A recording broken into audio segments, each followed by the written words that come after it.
Hey, look at all these friends. What's up, Beepner? What's up, Dr. Doobaloob? How's it going, Cappy? How's it going? You broke your headphones, so you can only hear in mono now. Oh, no. Oh, no.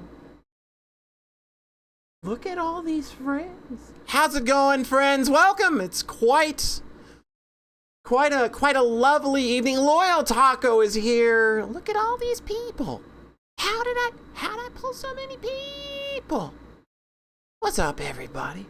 Well, first of all, let me just say, big ol' happy Pride Month to you all. Look at me, I radiate the gay. How cool is that? I radiate so much pride.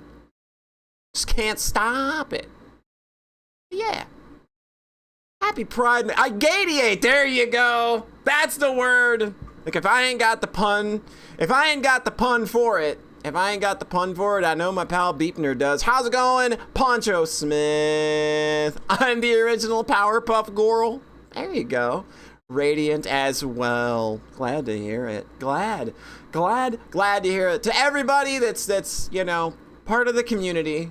Definitely, yay. Let's try to make it a good one. We're sending out good vibes.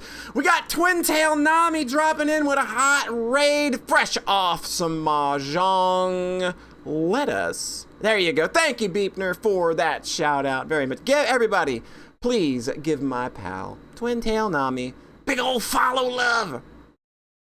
Okay. Don't worry right now, Nami. We're just gadiating here. We're just relishing, wishing everybody a happy Pride Month and all that.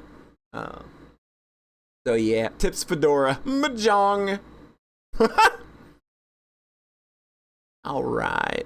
So I don't know if this strobe effect is too much for people, so I'll go ahead and shut it off now. But I just wanted to start the stream with that. But I also want to start the stream with some other cool stuff. Check it out. We got more fan art.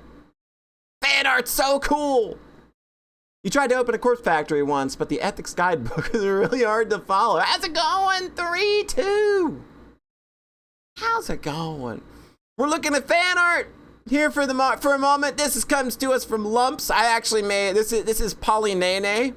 This is animated actually. If you go to my server, if you go to our Discord server, this is a sticker you can use, so you can have a little me dancing. And this comes to us courtesy of our good pal Lumps, the coolest lumpfish I've ever known. In fact, the only lumpfish I've ever known. So I guess by default that kind of makes him the coolest.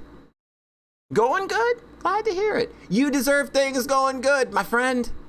You all do. You all do. Look, it's Lumina. How's it going, Lumina? Hope you're doing well this evening. Here, you want me to radiate some gay at you? Hold on here. I'm going to radiate some gay at you. There you go.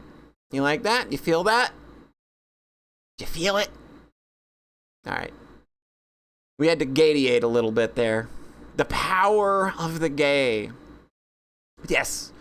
I now have a nene, and it is on my it is on my Discord. Luna Guini is here too. Ah! Look at all these people. Look at all these lovely people. Holy crap.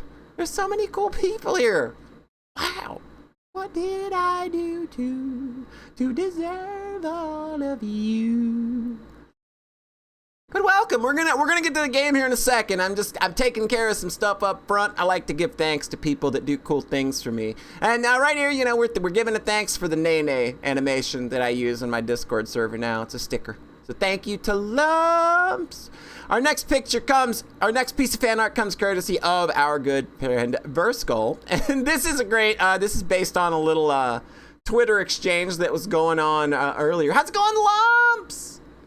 This is based on a Twitter exchange that was going on earlier, in which I quoted the infamous Steiner Math promo.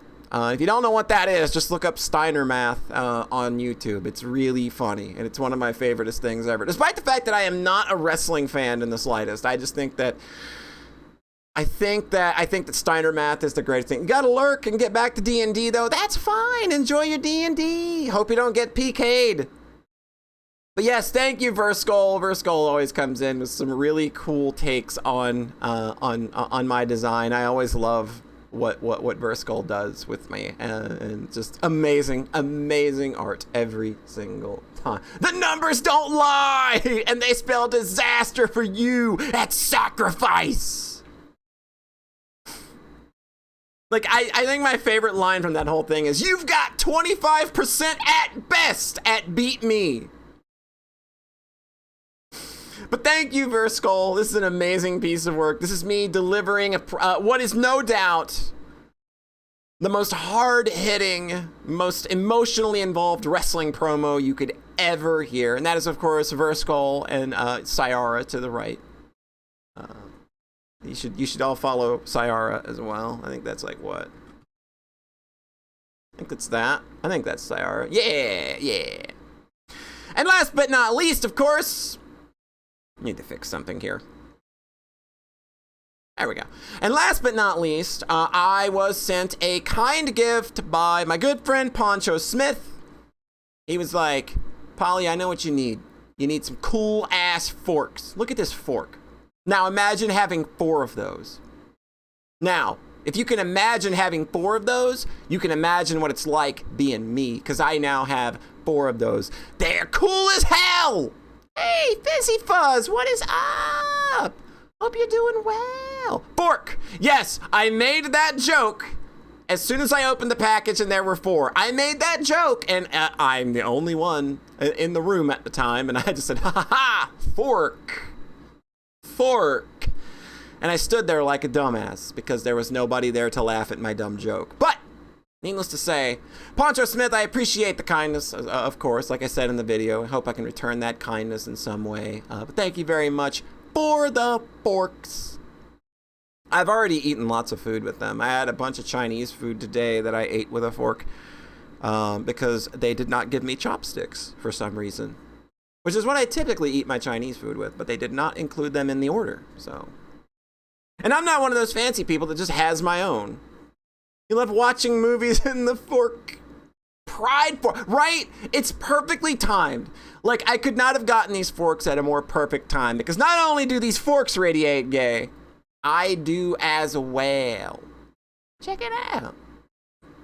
I don't know that your monitors can actually handle this much pride on the screen now at the same time. With those forks and me radiating pride, gadiating pride, I don't know that we can deal with that.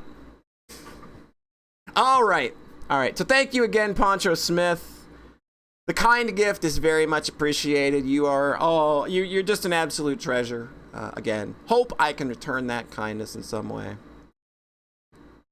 Invested in a good monitor. You sure hope this can handle it for a couple minutes? All right. Well, I took it off just because, hey, you know what? I just got a new monitor a few weeks ago myself. It's about a month ago now, so we need to be, just need to make sure. I'm not 100% confident this thing can eat, so much concentrated pride at once.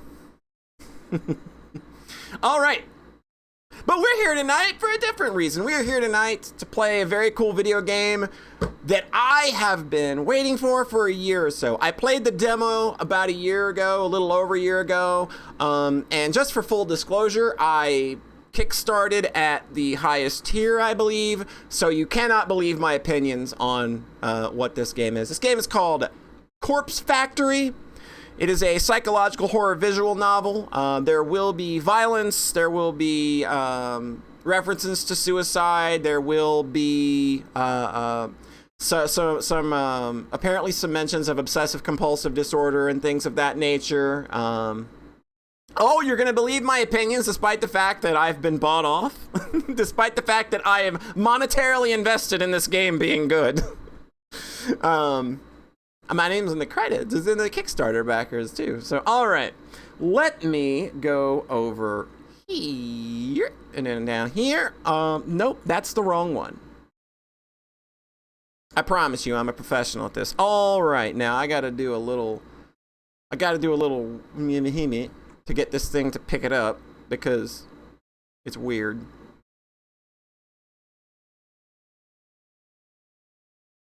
Okay. All right. I'm going to let the opening movie roll. I'm not going to say anything, and that's going to be your taster for like what this game is. So enjoy the opening cutscene, and I will see you in about a minute 30. The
That's a real good damn opening.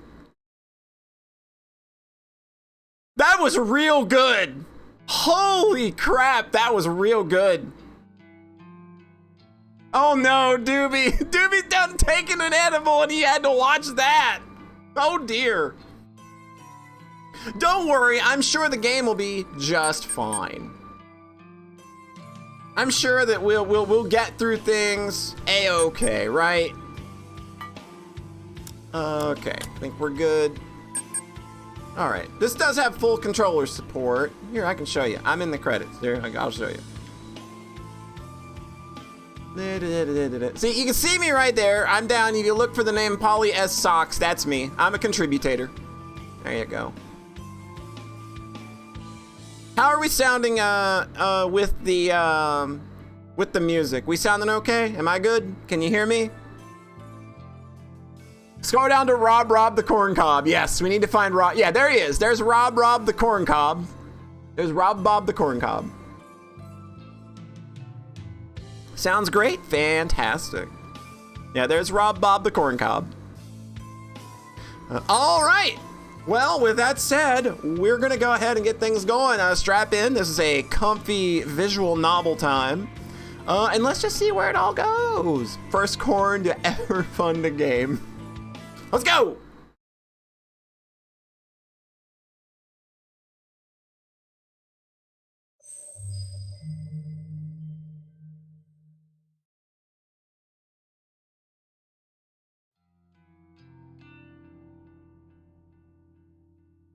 June 12th, Friday morning. I know those bitch. All right! I remember now why this game why the demo made an immediate impression on me. Literally, like, the fourth word in the script is bitches. I knew it. I was like, I knew there's something at the start of this game that cracked me up for some reason the first time. These bitches. I know these bitches have been talking about me behind my back.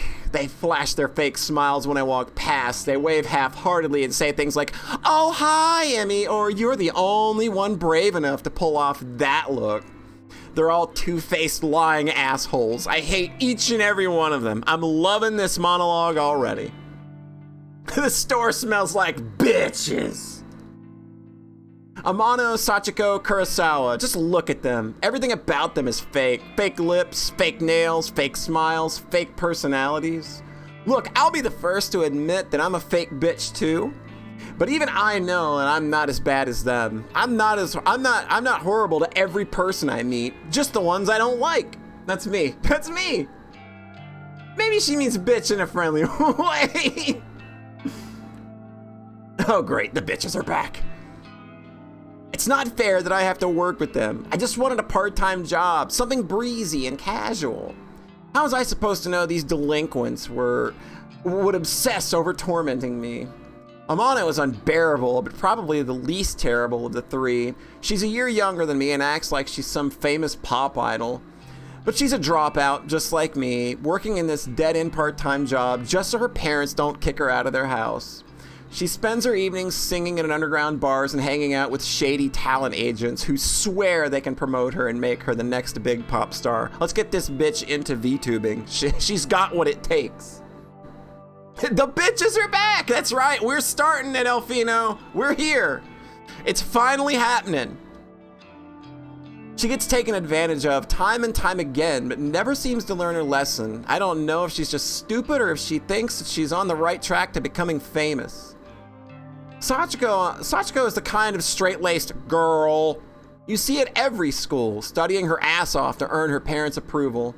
That type of girl that always has the best grades but never really has any friends. She's the kind of girl that graduates when the reality of the real world that graduates, then the reality of the real world knocks her on her ass and she realizes she actually has no clue what she's doing, just like the rest of us. So she settles for the first crappy job she can find, and then suddenly it's 3 years later and she's still slaving away for asshole managers just to make ends meet. Instead of being humbled by her situation in life, Sachiko decides to take her anger out on everyone around her. I've seen her slap customers out of frustration. This girl's a Debbie Downer. Rumor has that she strangled our boss on one occasion. Apparently, he's too afraid to fire her now. I don't blame him. I'm afraid of her too. And then there's Kurosawa. I could write an entire blog on all the things I hate about her. She's pretty, but she's very aware of it. She seems to have a new sugar daddy every few weeks. Some poor old fool that she strings along and milks dry. Which of these girls are lesbians, you know? The important question. She must be nearing 30, but all of her friends are still in senior high school. That's more than a little weird. They hang out around the train station, bullying homeless people and shoplifting from the convenience store. I'm pretty certain that she's done time once or twice. I was 30 once. Big relate, Poncho. Big relate. Kurosawa is an all-around terrible person. She makes Amano and Sachiko look like saints in comparison. Honestly, I couldn't ask for a worse group of coworkers. Finally, there's me, the cool one. You're 30 right now, enjoy it. Emi Katsuno, university dropout, part-time cashier, and up to my ears in debt. I live in a small apartment in a bad neighborhood and just to keep my head above water. My apartment building is filled with deadbeats, loan sharks, junkies, perverts, you name it. By some miracle, I managed to snatch up the best apartment in the worst building. Although the place is nice, the rent is questionably low. I'm fully expecting the landlord to wander in one day and demand more money. Or murder me! Only 2 years away from 30? Enjoy it. Girl name, what does it mean? I'm wondering now, like, because I know that this game apparently does have multiple endings, so I'm wondering if, like, these words being highlighted is important and we may need to keep track of that. I'm constantly worried about money, worried for my safety, worried what the hell I'm supposed to be doing with my life. Hey, there's a Twitter screen cap if you ever need one. There's a ready-made tweet for you. I think that's safe for all of us. You feel 60? Hey, I'm 41 and I feel 72. As if this wasn't bad enough, I have to work 4 days a week with the 3 worst girls I've ever met in my life. Today is no different from any other day. Amano greets me at the door, her disgustingly puffy and pouty lips pulled back in a half snarl, half smile. I can smell the sickly sweet scent of too much lip gloss from 10 feet away. Hi, Emmy. You're late again, you know. So fun thing about this is that this game got kickstarted and they did not meet the Kickstarter goal for the voice acting. So they just paid for it out of pocket and they got a really, really talented group of people, like people that have been in like Persona and shit. Like they've got some pretty big name people in their video game. Like the main character that you saw throughout that intro, the dark-haired girl with the red streak in her hair, is voiced by Erica Harlocker, who you might know is On from Persona 5, among other things, and Aiba in I, the Somnium Files. A cat that tells me to go to sleep. Bitch! Bitch! There you go. This is the best text box in a video game ever. There it is. That's another great Twitter moment there. Bitch! Yeah, the demo didn't have voice acting. Yeah, sorry. Just let me past. I'll go clock in. Whatever. Kurosawa wants to see you. Can you, like, just go see her? Fine. Amano walks off. I look around for Kurosawa. The stale stench of cigarette smoke eventually overwhelms the lingering scent of lip gloss in the air and leads me to her location. You wanted me? Katsuno, I need you to process a big refund. Don't mess it up, okay? It's for a regular customer. Okay, I can do that. What am I refunding? There's a bunch of shirts on the counter. Just ring them up and refund them for cash. You can leave the money in the envelope under the register. Yeah, if there's a character I knew that you would relate to, Cap, I knew that it would be Emmy. Fine, I'll take care of it. Thanks. I'm going for a smoke break. I decide to clock in before processing the refund. I won't be paid for this shift if the company doesn't know that I came into work. I go behind the counter and retrieve the sign-in booklet. I flip to today's date and fill in my details. Done and done. The shirts that Kurosawa mentioned are lying haphazardly on the counter. I pick them up and scan each one. They're not cheap. The first rings up 11,000 yen, and the next is 13,000. There are 6 shirts. There are 6 shirts all up, each one a little more expensive than the last. They don't look worn, and the tags are intact. I'm supposed to ask for a receipt or a proof of purchase before making a refund, but the customer is obviously not here. I mean, she does, yeah. Like, if there is a character, like, you are literally the protagonist right now. Besides, the request came directly from Kurosawa, my superior, so I can't exactly refuse. The refund goes to the system successfully, and the cash drawer opens up. Do you have internal monologues where you are calling many people bitch, Cap? That's the important question, I think. I count out the correct amount of money in 10,000 yen bills and pop an elastic band around the cash and put it in an envelope. I also print a copy of the refund receipt and slip it in with the cash. Job done. I slide the envelope back under the register and lean against the counter. Surveying the store, I can see that there aren't any customers around. Usually more with affection. Yeah, I'm the same way. Bitch is a term of endearment for me. Girl, name, copy. We got them words. Alfino's got my back. And when this game pulls some shit and I need to remember those words. It's still early in the morning, after all. We don't usually get much business until around lunchtime. I hover around the register for a while, biting my nails and staring at the clock to pass time. Kurosawa eventually returns from her smoke break. Half an hour must have passed by now. Who does she think she Finish is? that refund? Yeah, I did it just like you said. Okay. She rummages around underneath the cash register and pulls out the envelope stuffed with cash. Her fingers flick through it quickly, counting each note, and as she nods, Good work, she nods Katsuno. satisfied. All right. I'll pass this on to the customer next time they come in. No problem. Anyway, I'll take over the cash register for a while. You want to go tidy up stock?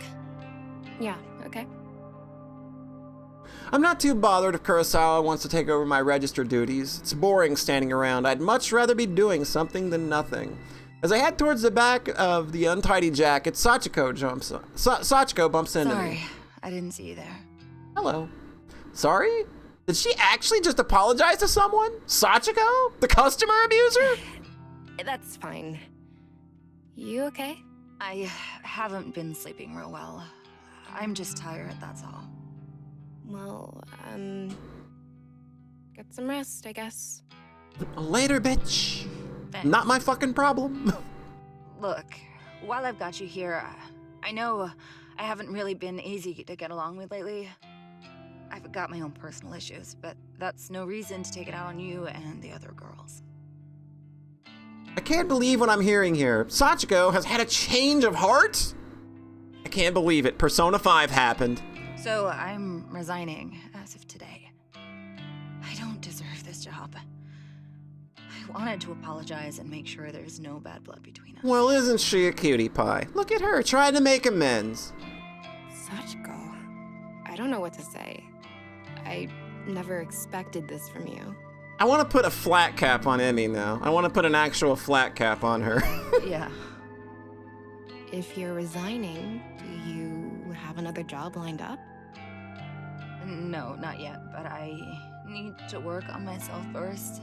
I have a lot to think about. Well, I mean, as long as you're sure about this. I am. In that case, then thank you for apologizing. I forgive you. Oh, well, aren't you such a nice... You're so sweet. Thank you, Emmy. Well, until next time then. Yeah. Until next time. Let's do lunch. Sachiko takes her leave. It's still a bit taken aback by her sudden personality change. Did I misjudge her from the start? No, that can't be it. She has a history of abusing customers and coworkers. No way I imagined all that. Regardless, I'm actually kind of glad she's trying to get a grip on her life. I hope everything works out for her. If she's resigning today, then I suppose the only two terrible coworkers left are Amano and Kurosawa. I glance at Amano, who's standing by the door, waiting to greet customers. She has a vacant expression on her face, like always. I then turn towards the register where Kurosawa should have been standing, but she's not there. Didn't she offer to take over register duties from me? Where the hell did she disappear to? I wander behind the counter. The register doesn't look like it's been touched. Out of curiosity, I slide my hand around under the register. Exactly, right, Cap? Right? And the cash stuffed envelope is gone! What happened? What happened? The receipt from the refund is lying on the floor. I bend down and pick it up. It's a standard refund receipt stating the value of the transaction. My name is signed on the bottom since I was the one who processed it.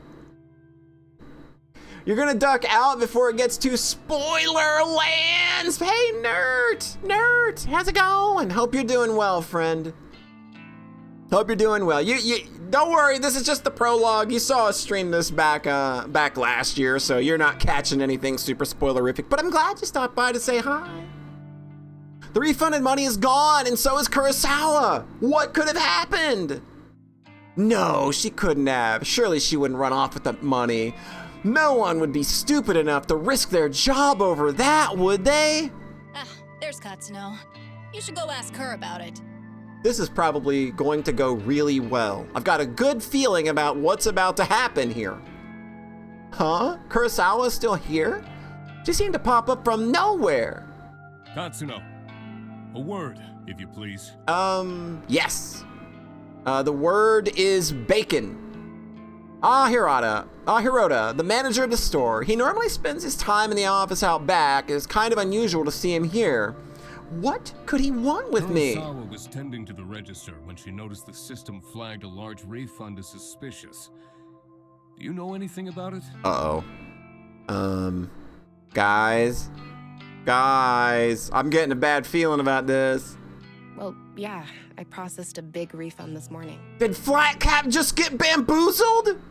Is that so? Do you have the receipt? Here. I hand him the transaction receipt that is still between my fingers. He looks it over, then twice, his eyebrows furrowing. This is quite a large refund. No wonder the system flagged it. Did you get approval from Kurosawa before processing this? Kurosawa was the one who asked me to process it, sir. I never even spoke to the customer that it was intended for. That's not true, Hirota. I don't know anything about this refund. Uh-oh! Uh-oh! Uh-oh! Uh-oh! Uh-oh! Yeah, bitch! Now is the time for a bitch text box! Wait, what? Where is the refunded money now? Yeah, it's pretty bitchy. And not in the good bitchy kind of way either. That's straight up bitchy bitch. Well, I put it in an envelope underneath the register, but... There's no money here, sir. She's lying to you. Interesting. No money to be found. And Katsuno, you're the one who signed off on the refund. That makes you responsible. Yeah, I did sign it, but... You're going to have to tell the truth, Katsuno. Did you take the money? Don't make me get the police involved. Wait, hang on. Do you think I stole it? Kurosawa asked me to process the refund and leave the cash in an envelope. Nonsense. That's simply irresponsible. It's not safe to leave cash out of the register. Woo! But... I feel my stomach beginning to sink. What exactly is happening here? Confess at once, Katsuno. This isn't Corpse Factory. This is we're going to fucking jail. I didn't steal the damn money! If anyone stole it, it was that bitch Kurosawa! Yeah, we got a voiced bitch! Enough! We're not going to stand here and argue about this like bickering school children. Sachiko! Like a serpent slinking out of the shadows, Sachiko slides beside Hirota. Yeah, Hirota? Did you witness Katsuno take an envelope of cash from the register? Guys, I think we're getting japed. Oh, yes, sir. Just this morning. She acted like she was processing a refund, then pocketed the cash. Oh! I meant to bring it to your Oh attention no! sooner, but... The japiest of japes! This definitely warrants another bitch. I'm just saying. Time to fight. Bring in the JRPG UI. Let's do this.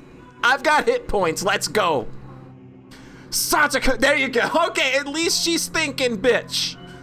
That bitch, she hasn't changed at all. She just sold me out. I managed to catch a glimpse of Kurosawa smirking at Sachiko. They nod in unison and giggle. Are they in on this together? Are they throwing me under the bus so they can steal some cash? I can't believe it. I'm so freaking angry. You know what? I would have let you had a hard F fuck in there. I would have absolutely said you can say fuck. Let Emmy say fuck.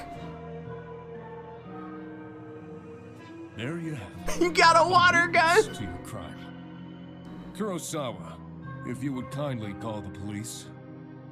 Yes, sir. Wait just a minute!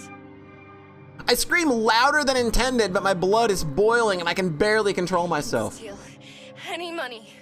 Why don't you check the security camera? Yeah, there you go. You'll see that I'm innocent. Oh, you know those cameras haven't worked in months, right? I suppose nowadays they're mostly just for show. Yeah, I think this warrants another bitch. Of course, if Hirota really wants me to, I could go double check it just to be sure. Though, I think that would just be a waste of time. Thank you, but that won't be necessary, Kurosawa. Kurosawa's eyes narrow as she gazes at me wickedly. Amano, please show everybody what you found. Oh my god, everybody's in on it! You got it, boss. I didn't even realize Amano was part of this discussion. She's leering at me disgustingly and slapping an envelope against her open palm. Found this wad of cash in Katsuno's locker. Oh my god! Look at these heartless bitches! Oh my Christ! I can feel the blood drain from my face. I haven't been out to the back today. Are they all in this against me? Did they plant evidence to get me in trouble? You're lying! I haven't even had time to go out back today! I mean, what do you want me to say? You think the cash just appeared out of nowhere? It would seem all the evidence is against you, Katsuno. Since we located the money, I won't have you arrested.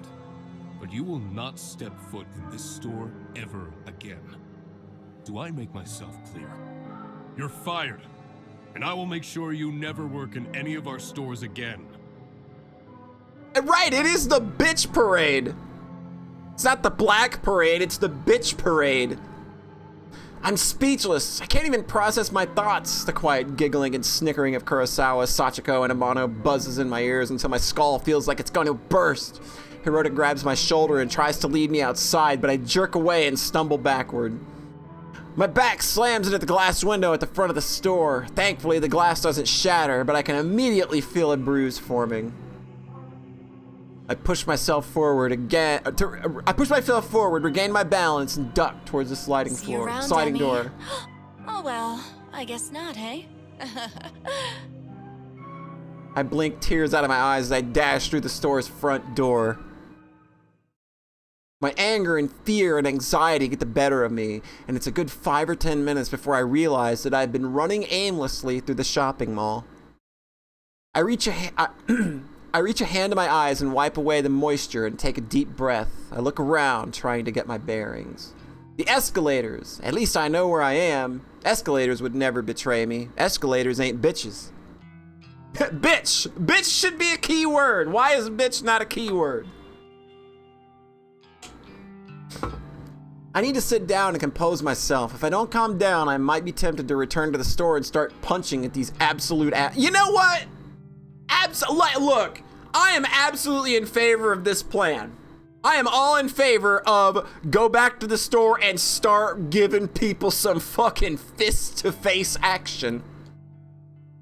With my head down, I blindly charge toward a small seating area. Watch out! Uh-oh. I collide head first with somebody in front of me. Without thinking, I scream out in anger. Watch where you're going! Yeah! Sorry. Oh no, she's cute. Wait, this girl, I know her from somewhere. Katsuno? Is that you? I know you. Have we met? You would advise against committing assault. Your advice is we have received it. I'm not sure we will act upon it. Yes, of course. We graduated from senior high school together. Remember? Did we? Senior high school was more than a year ago. Feels like a different lifetime. How does she expect me to remember that? Maybe. Yeah, you're Sato, right? Aoi Sato? That's me. You do remember. Oh God, she is cute. She's adorable. Yo, Jay, how's it going? Yeah. No, this is not based on Corpse Party. This has nothing at all to do with Corpse Party, despite the fact that they are so similarly named. The poor unfortunate developer, I mean, I really thought at some point that they might consider changing the name given how close to Corpse Party it is and how often people have been on their forums and their Kickstarter like, hey, is this related to Corpse Party? Please don't let this be a bitch. Please don't be a bitch. You're too cute to be a bitch. Based off Contra Hard Corpse. Well, kinda. Sorry. I've had a crappy day. I just got fired, so I'm not thinking straight. You got fired. I'm really sorry. You bumped into me pretty hard. Are you hurt? I'm fine. Aoi is rubbing her arm tenderly. I figure I must have injured her, but I'm really not in the mood to stand here and apologize to some old I acquaintance. have to go. Excuse me. Oh, okay. I push past Aoi unexpectedly. The shy and spineless girl grabs my arm and stops me from leaving. Her grip is surprisingly strong. Katsuno, you said that you just got fired. Is that true? Wait, yeah, I'm pissed off about it. Tell me what happened. Why are you so interested? I just thought maybe I could help is all. Whatever. You can't help. Some bitch set me up. Yeah! She stole a bunch of money and made me take the fall. You want to go in and go double dragon with me? I mean, we can go in. There's two of us and four of them. We can do it. We can do this. I see. We done here? Can I leave now? Sorry for keeping you. Yeah, okay. Once again, I turn to leave, but Aoi's next words managed to catch my interest. You know, if someone got you fired, there is a way you could get revenge. Oh, does it involve fists? I've got two of those and they're ready to go, baby! Revenge? What is this girl talking about? What is this girl on about? She have some way for me to get back at Kurosawa? What am I thinking? I can't step foot back in the store. My chance to get any kind of justice just doesn't exist. Revenge? What the hell are you talking about? Never mind. I shouldn't have said anything. Hell no. You're not going cold on me now. Tell me what you meant. It is to talk shit on an internet forum. Maybe that's what she's going to advise. Maybe that's what she's going to advise. Hey, you know what? Get a live journal, or you know, or get yourself a Twitter, get yourself a twit longer, and say my experiences with Kurosawa. Please read. Oh, okay. But let's talk quietly. There may be a way for you to get back at whoever got you fired. Have you heard the rumors of Corpse Girl's website? Uh-oh, what? Of what? Excuse me, ma'am? This conversation took a very weird turn. Spill the tea on MySpace. There you go. Corpse Girl? Who is that? Sounds like some death metal band. I would listen to a death metal band named Corpse Girl. George Corpse Girl Fisher. Aoi ignores my comment and continues with her speech. They say that if you visit Corpse Girl's website, you can request a death. Oh! My experiences with Kurosawa, but it's actually about your gripes with Akira Kurosawa's film directing style. Request a death? What is this girl ranting about? Hang on, start over. I'm completely lost. Aoi frowns, a look of annoyance on her Say face. somebody wrongs you, and you want to get revenge on them. Go on.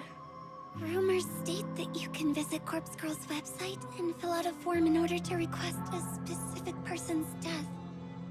This Corpse Girl. Is she, like, a hitman or something? No one knows the truth. All I know is that her victims always receive a photo of their own corpse before they die. Photo! Corpse! They always receive a photo of their own corpse before they die. How is that possible?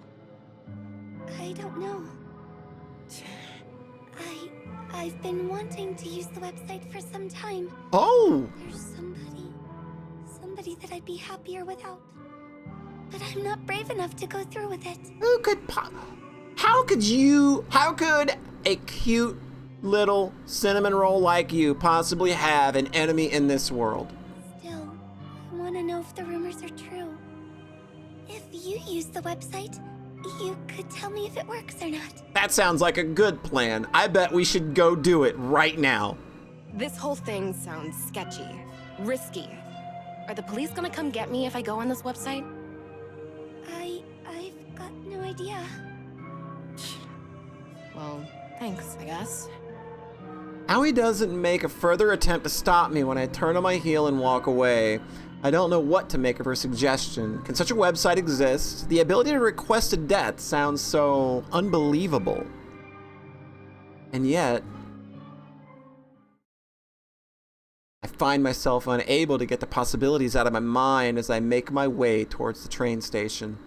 Corpse Girl, a website tailored for revenge. I could dob in Kurosawa, Sachiko, Amano. If I could remain anonymous, then no matter what happens, whatever fate befalls those girls, it couldn't be traced back to me. I start to wonder if ordering the deaths of a few girls simply because they got me fired is a little extreme. Although they're not exactly saints, they're closer to human garbage more than anything else.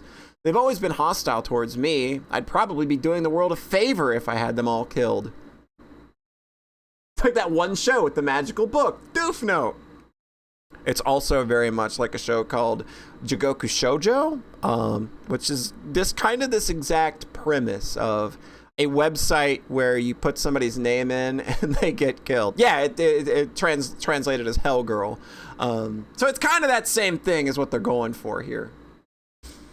If they screwed me over without a second thought, who knows what they might do with their next unsuspecting victim. Heck, girl. Yeah, killing all three of them is the right thing to do. Removing them from the planet will prevent them from hurting anyone else. Heck, bitch. My heart begins to race.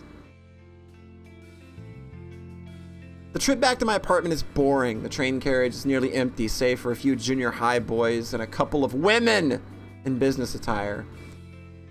I have a few seats all to myself, and I sprawl out and check my phone for messages. When I feel confident that no one in the carriage is watching me, I decide to search Corpse Girl's website on my phone. I don't know exactly how easy it will be to find. Maybe I should have asked Aoi for the address. Well, a quick search shouldn't be too hard. I began to type. A few results pop up on my screen, but none seems relevant. There are links to funeral services and anime fan sites, but nothing really matches what I'm looking for. Maybe this is a bad idea. I should probably delete my search history.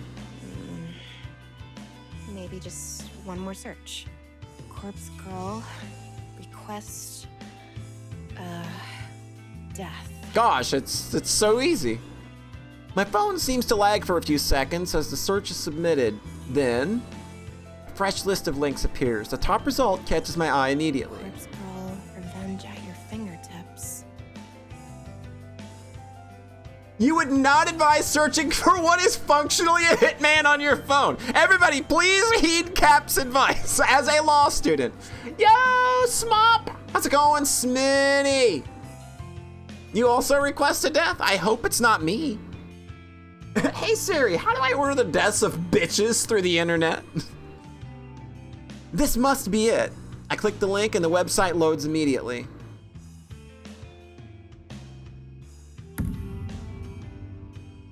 The website is simple. There's a freaky little dancing girl at the top of the screen who looks too happy to belong on such a site. That's a very cute website. That is a site that I would go to. The whole site is really basic. There's a small blurb of text with instructions. Request a death. Fill out your victim's information and upload a photo of them. Your victim will receive a photo of their own corpse shortly before they die. Watch out. Don't be an idiot and enter your own information, or you will be cursed. What the hell? Is this site actually for real? I start to wonder if I should go through with this. There's very little useful information on this site. I mean, it does say requested death, but come on, is someone actually going to go out and kill the person I choose? And how on earth can someone receive a photo of their own corpse before they're actually dead? That just doesn't make any sense. My heart suddenly skips a beat and I nearly drop my phone when it buzzes at me. Thank God. It's just a text message. It's a text message. This is the cops. Are you trying to request the death of bitches on the internet instead of making a twit longer about them? Or would that be more of a clippy thing? An unknown number. That's never a good thing. Wait a minute. There's a photo attachment. Who would be sending me a photo from an unknown number? My curiosity gets the better of me and I open the message. Oh, you done fucked up. Girl, you done made a mistake. My friend, you have not only reignited my anger, you have also given me the tools with which I need to be your ultimate undoing. You freaking bitch! Let's go! I knew it. I knew she set me up. And Amato and Sachiko were in on it too. They made me process a fake refund to get cash out of the register so that my name would be on the transaction. And all for what? A bit of cash that they'd have to split 3 ways? Like, right? This girl, if anybody deserves to drop an F-bomb right now, it's Emmy. Kurosawa, I'll kill you.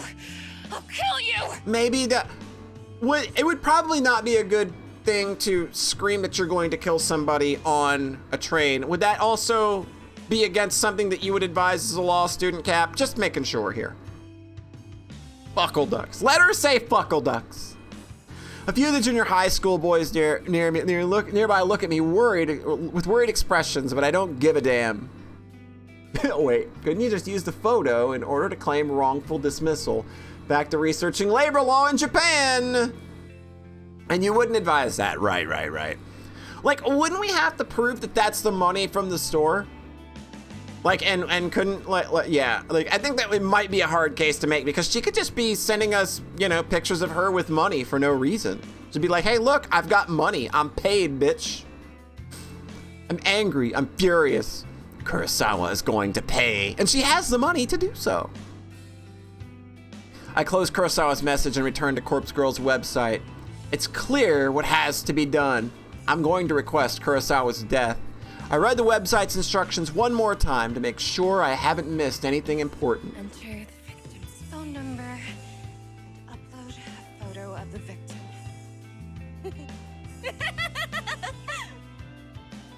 I can't believe it. Kurosawa just signed her own death sentence. She sent me a photo of herself and her phone number was included with the message. I fill in the phone number and upload the photo, my hands trembling the whole time. And bitches wonder why bitches gotta die. My thumb hovers over the submit button. I feel a chill down my spine. My face turns pale and I immediately feel cold and clammy. Given the circumstances, it's easy to construct an argument, especially since you could goad her for more. Okay, that's a good idea. I'm glad I'm dealing with a law student here. But anyway, is Kurosawa really going to die if I use this website, or is it all a sick hoax? I run through the possible outcomes in my head. First possibility, nothing happens and Kurosawa is none the wiser. Second possibility, Kurosawa gets pranked by whoever's running this website. Maybe the administrator gets a kick from tormenting people. Kurosawa might receive some spam text or something like that. Third possibility, Kurosawa dies. She gets murdered or some elaborate schemes concocted and make her die accidentally. My lips curl with a frenzied smile. I like the third possibility the most.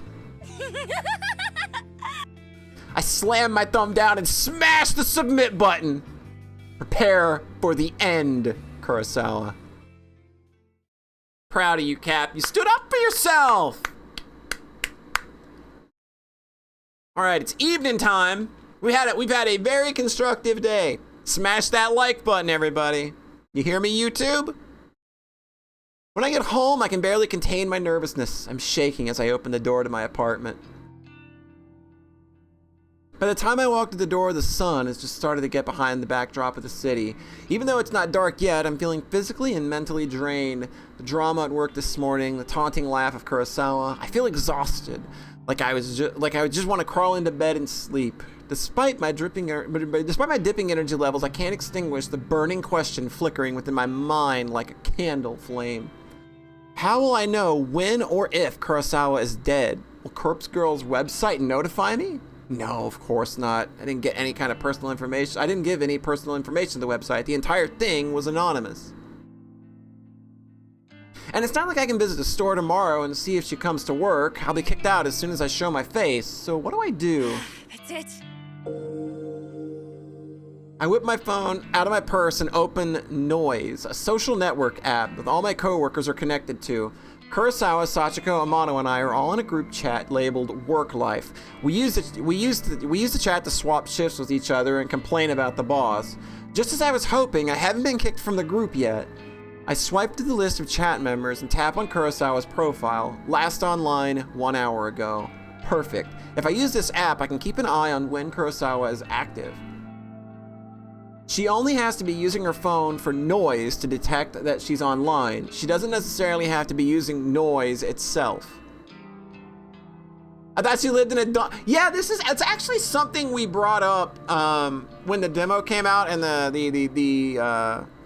devs were looking for feedback, as we mentioned this detail specifically, and I think that's why they changed one of the earlier lines to, I managed to get the best apartment in a shitty building. I think that's why that line was inserted, because they couldn't, they probably didn't have the money to change the asset. So, I mean, as somebody who has made visual novels before, I 100% get it, so I ain't throwing stones on that.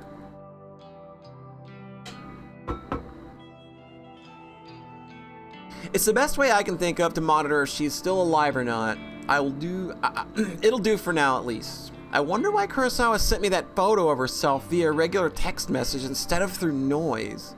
Maybe she thought she could get busted for it if someone got into her Noise profile? Who knows what that girl's thinking? Regardless, I'm thankful she made such a stupid mistake. I wouldn't have obtained her phone number if she had decided to message me through Noise instead. After all, Noise is strictly an online service, no need for phone numbers. Come to think of it, where did she get my phone number from? Well, no matter. It worked out in the end. I slumped down on the couch in front of the TV and keep my phone firmly gripped in one hand, my knuckles whitening. I start to bite the fingernails of my other hand out of anxiety. In an attempt to distract myself, I switched the TV on and streamed some stupid reality shows. The distraction hardly works, and I find myself instinctively glancing at my phone every couple of minutes, waiting for any kind of update on Kurosawa's online status. The evening passes slowly.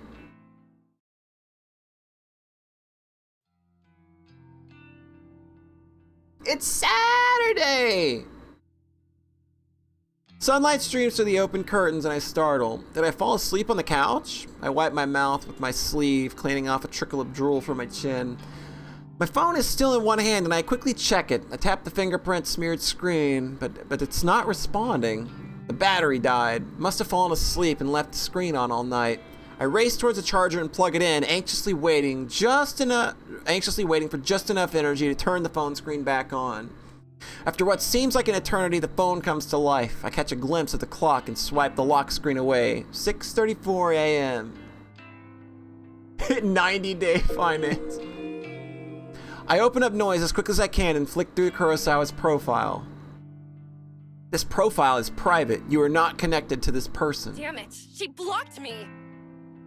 I frantically navigate the group chat only to find that I've been kicked out. Damn it! What can I do now? I have no way of knowing whether Kurosawa is still alive. I slam my phone down in frustration and it vibrates in retaliation. Another text message. I blink a couple of times. Who would be texting me at this hour? It might be Kurosawa again, trying to rub my face in her victory. Well, if that's the case, at least I would know she's still alive. I hesitantly pick the phone up again and open the message. There's no text, just a photo attachment. Uh-oh. Oh my. That don't look like Kurosawa to me. Hey, you guys! Uh-oh!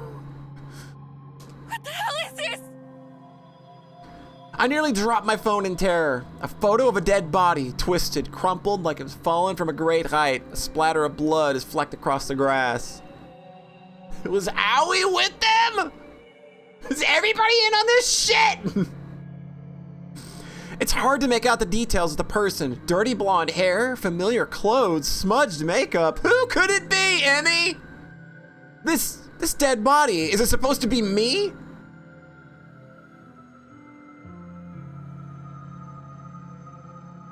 There can be no mistaking it. Without a doubt, this is a picture of my own corpse. I shriek again, unable to process what I'm seeing.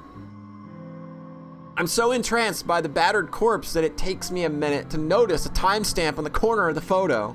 It's today's date, but something's off. The time says 7:28 a.m. Uh-oh. It's 6:34 a.m. That's about an hour from now. I shiver involuntarily and feel the sickening sensation of bile in my throat. This photo. Is this a prediction of my death? Am I going to die within the hour? And then the truth hits me harder than my face hit the ground in this grisly photo. When you request a death on Corpse Girl's website, your victim receives a photo of their own corpse before they die. Before they die. I can't look at it anymore. I throw my phone to the side and curl up on the floor. Did Corpse Girl send this to me? And how did somebody get a photo of my corpse? A photo that is seemingly from the future. It's impossible. It has to be a hoax. Some trick. Some psycho tormenting me. That's all it is. Someone is messing with me. Yeah, no sense dying on an empty stomach. Let's watch 90 Day. Let's see. I get up off the floor and stumble around. I'm kind of lightheaded and unbalanced, and my stomach feels queasy, ready to launch its contents through my throat at any second. I blindly reach around for my phone and finally grasp it with near-frozen fingers. The phone number that sent the photo, it's an unknown number, but the digits don't match the number that Kurosawa texted me from yesterday, so it's unlikely that this came from her. Bizarrely, the phone number is kind of weird. There are more digits than should be possible. I try to count them, but stumble a few times in confusion. I eventually conclude that the number is 18 digits, way too many. In addition, the phone number seems to repeat digits a lot. 666-3366-2266-446666. It seems too strange to be real. Is it possible to fake a phone number? Something interesting catches my attention. Even though the caller ID doesn't recognize the number, it has data on the origin of the number. Tokyo, Japan, my very own city. Perhaps the sender of the photo can mask their number, but can't hide their location. This gives me an idea, and I decide to get to the bottom of the situation despite my head throbbing and my stomach pleading to be emptied. I punch the phone number into a search engine, along with the keyword Tokyo. One result. The link points to a popular discussion board, Noise Channel. It's an anonymous board where users can talk about almost anything, and no big surprise, it's owned and operated by the very same company behind the Noise app I use on my phone. I tap the link and get taken to a discussion topic less than a week ago. I quickly read through it. Topic: strange photo from unknown number. Hey, so today I got a strange gore photo from a number I don't have in my contacts. Not sure what the deal is. It was gross though. Wondering if any hackers can trace the number or something. It's 6663. Yeah, that's the same number, like the Tokyo area. I'm in Osaka. Okay, thanks in advance. The topic has only one reply. You got this too? Was the gore photo a picture of yourself? I'm worried. I received a similar pic from the same number. Thinking about contacting the police. Not sure if I'm overreacting. And that's it. The end of the discussion. Neither post or followed up on the conversation. That's all? That didn't give me anything to go on, except I know that at least 2 other people have received bloody photos of themselves. I wonder if those photos were as extreme as the one I received. What happened to these 2 posters? Why didn't they continue the discussion? I feel myself beginning to sweat, my body going cold. My body going from cold to hot and back again several times a minute. Feels like I have a fever, but I know it's stress tearing me up. I check the time. It's 6:59 a.m. About half an hour until the time printed on the photo. I take a deep breath and the doorbell buzzes. That's probably... Who visits you at 7 in the morning? I freeze in place, unsure whether I should answer the door. In this sketchy apartment building, it's a risk to answer the door on any given day. Before even taking into consideration that some psycho just texted me a photo of my own corpse, I tiptoe toward the door on stiff legs and gaze through the peephole. There's no one there. I breathe a sigh of relief. Maybe I'm just on edge and the doorbell echoed from someone else's apartment. Besides, I don't know of anyone who would visit me unannounced, especially this early in the morning. I slump to the floor, my back sliding down the door as I come to rest on the carpet, my legs splayed out haphazardly in front of me. I've had enough fear for one day. I've just got to believe this whole thing is a hoax. It's probably karma for trying to get revenge on Kurosawa. Yeah, that's it. It's karma. The doorbell rings again, and I scream in shock, my head slamming back against the door I was resting against. I jump to my feet and ignore the peephole this time, simply swinging the door wide open. That was probably the good idea.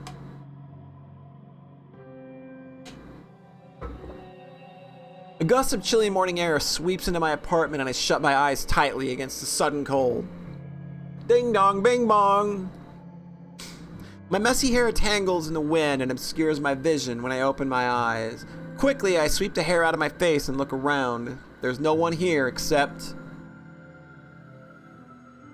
a metal trolley blocking the walkway in front of my door. Stark white bag about the size of a human body rests atop the trolley. Hey guys, I want some guesses in chat. What is this? Is this what do we got here? This is an order from Amazon. Is this that new Gunpla kit that we were holding out for, or?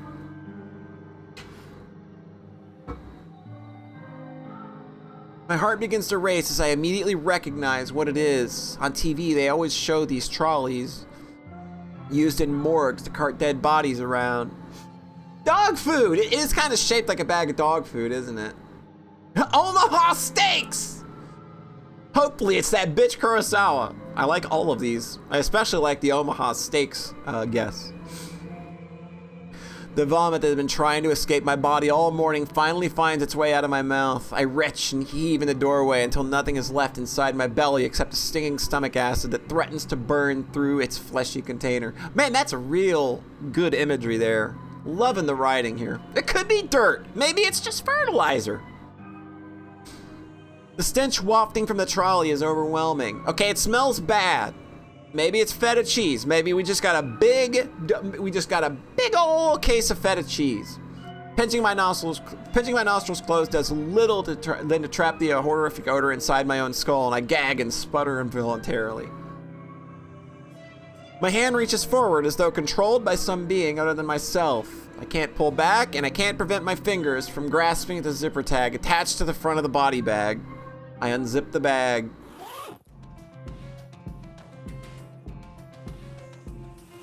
And there I am, a wretched corpse exposed to the day's first rays of sunlight. I stand there in the doorway as I lay atop the trolley, simultaneously alive and dead, but more dead than alive in both bodies. The bruising on my face is horrific, and I reach a stiff finger to my own lips, my living lips, tracing the outline of the bruise I see before me. There's no pain where the bruise should be, and I breathe a sigh of relief, for why should there be any pain if I'm already dead? To feel pain would be absurd, and I would really start worrying. I wonder how I died. Did I fall from a great height? Did somebody hit me with a car, or did I collapse from some internal reason, perhaps from an organ failure or some undiagnosed sickness? Maybe I didn't die, and the corpse in front of me is still alive, living and breathing just as I do while standing in front of myself. Maybe this is all a prank I've pulled on myself, dying just as a joke, so I would just never really dying. Always living until the point that I actually die and is no longer a prank. This is a very, very elaborate way to play a joke on yourself.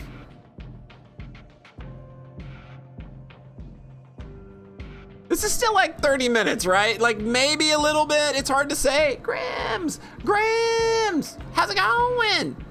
Yeah, Corpse Factory's pretty good so far. We got bamboozled and I think we're gonna die. Kinda sucks. My head is splitting. I can't think straight. All the thoughts in my mind are jumbled, the meanings behind unspoken words disappearing behind foggy clouds inside my shattered skull. To clear my head, I step around my corpse and I stand by the walkway's railing. I'm on the 4th floor of the apartment building. There are 2 floors above me, so I could go higher if I wish, but I'm pretty sure a leap from here would be enough to render my living body identical to that and the corpse on the trolley. At this point in time, there exist 2 versions of Emi Katsuno. One is living and is me, and the other is dead, but is also me. I can choose now to be alive and dead, or to be dead and dead, but I cannot choose to be alive and alive. So even if I choose to be alive and dead, I'll still only be half alive. But choosing dead and dead is nice and clean, absolute, and indisputably solid state of existence. I grip the cool steel handrail and lean over the walkway, my hair whipping against my face thanks to the relentless wind. 4 stories below me is a small courtyard, paved with concrete and decorated with the occasional shrub or flower bed. I miss the concrete by about 2 feet. Dirt sprays up into the air as my nose is crushed under my own body weight. I think about the photo Kurosawa sent me, with her smug smile and her hands full of stolen money. My teeth grind into my tongue and sever it, but it doesn't manage to escape my closed mouth. My mind wanders and settles on Corpse Girl's website. What was that all about anyway? As far as I know, nothing happened when I submitted Kurosawa's details. Maybe Kurosawa found the website as well and submitted my details first. I guess Corpse Girl got me. Well played, Kurosawa. It sounds like she was just compelled to jump. I think I can taste blood in my mouth, but it might just be a memory from some other point in my lifetime. A blinking light from a nearby parked car kind of irritates me, but then my vision turns blue or black, and my only concern now is I'll never truly know what.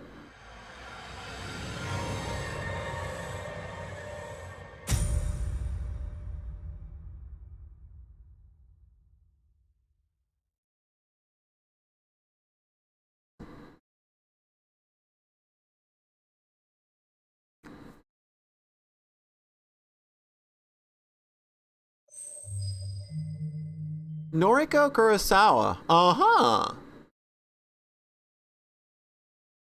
3 weeks earlier. Do you think they do posthumous requests? May 25th, Monday. Hey, it's you. Okay, hold on. I need to save because I don't know that this game does auto. Okay, this game doesn't do auto saves, it doesn't look like.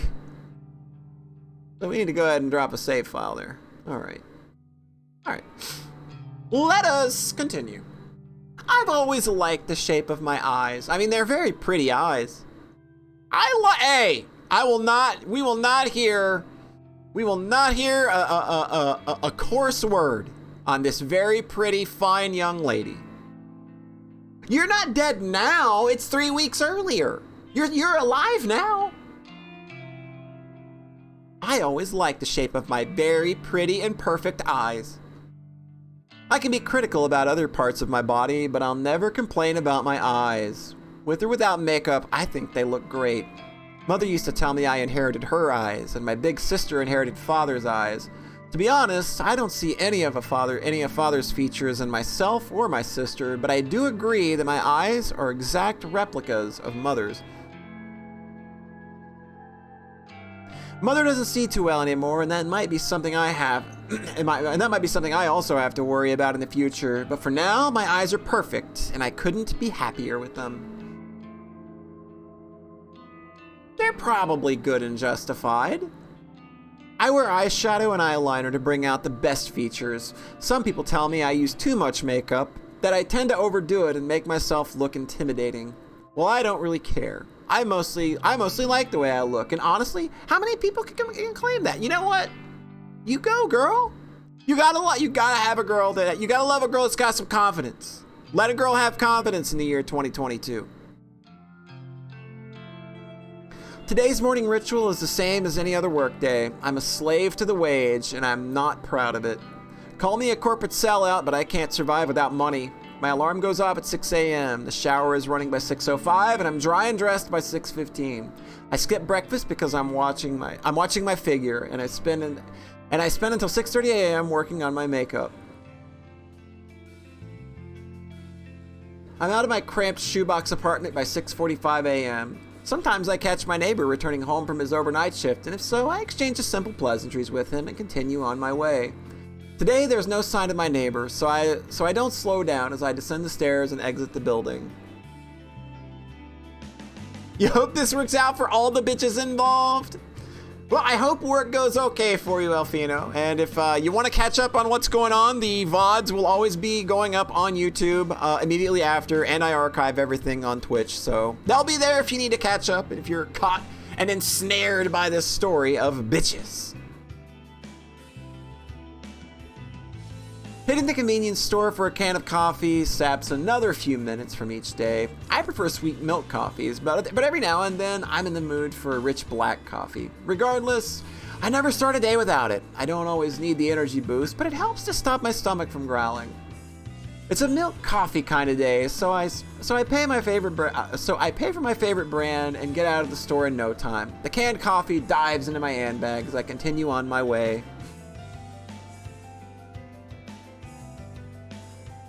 I don't know. I think you can't listen, Cap. Listen. You can't judge a book by its cover, okay? Now look, just because there's been one minor instance of a little bit of the old deathy wethy doesn't mean that that's going to be a recurring theme. The train station is always busy in the morning, and it's usually a struggle to navigate my way to the correct platform in time for the 7:12 a.m. train. Today is no different. However, I always make it in time because my routine has been perfected over the last few months. I board the train bound for Shinjuku. A cursory glance reveals there are no empty seats, so I push through the throng of bodies and stand against the carriage wall. Whenever there are seats available, I like to sit and read, but it's much more common that I have to stand and stare at my phone screen like almost everyone else. When I do read, I read the classics: Stoker, Lovecraft, Poe, horror, Western horror at that. It's my favorite genre. And of course, faithful translations into Japanese are just as good as it gets. My English isn't nearly strong enough to read those novels in their original language. If I'm stuck staring at my phone screen, I like to stalk people online, acquaintances or a few friends I have. Lead such boring lives. They post about the most mundane topics all day, every day, acting like they'll shrivel up and die unless they get the attention they seek. I find their dull, tedious lives simply fascinating. From behind the safety of a glass veil, I can fulfill my voyeuristic fetishes and consume as much pointless information as I desire. There's another great Twitter quote if you need one. A little bit of the old death as a treat. Knowing every mundane tidbit of people's daily lives turns me on. This morning is the same as any other. I stare down the phone held in my frail hand. My fingers move on their own accord, scrolling and tapping against the backlit display, pausing, pondering, pouncing on any poster picture that my pupils haven't yet consumed.